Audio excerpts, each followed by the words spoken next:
मासूम चिड़िया की कहानी। एक दफ़ा का जिक्र है, नन्ही मुन्नी सी प्यारी चिड़िया थी। वो एक हरे भरे बाग में रहती थी।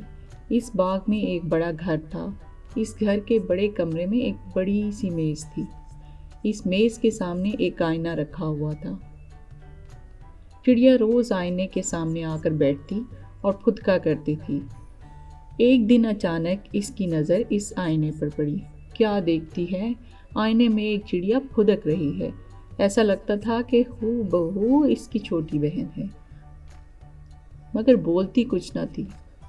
चिड़िया ने इससे बहुत सारी बातें की, मगर दूसरी चिड़िया कुछ न बोलती। बस सिर्फ इसके पर और चोंच हिलते, आवाज़ सुनाई न देती। आखिर चिड़िया थक गई। वो उड़कर एक ऊंचे दरख्त पर बैठ गई। वो बहुत उदास थी। एक हरे हरे परों वाला तोता भी इसी दरख्त पर रहता था। बाग के सारे परिंदे इससे बहुत प्यार करते थे।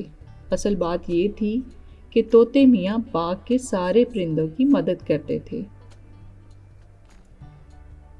तोते ने चिड़िया को उदास देखा तो कहा, बेटी क्या हुआ है, खैर तो है, आज इतनी उदास क्यों हो?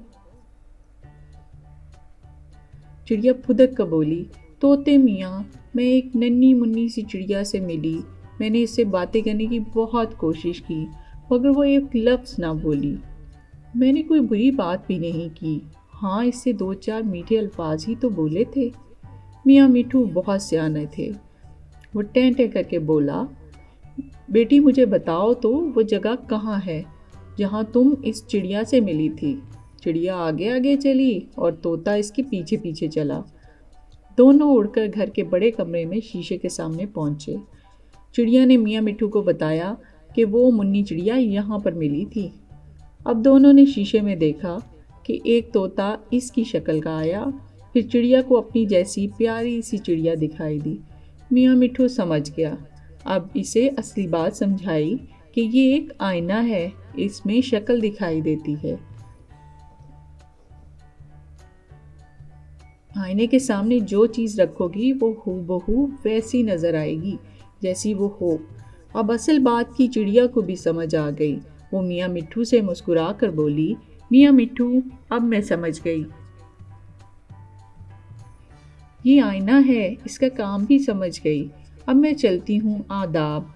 ये कहकर उड़ी और अपने घोंसले में चली गई। इस दिन के बाद चिड़िया तोते मियाँ को अपना उस्ताद समझने लगी। समझे भी भला क्यों? इसलिए कि मियाँ तोते ने उस आईने के बारे में समझाया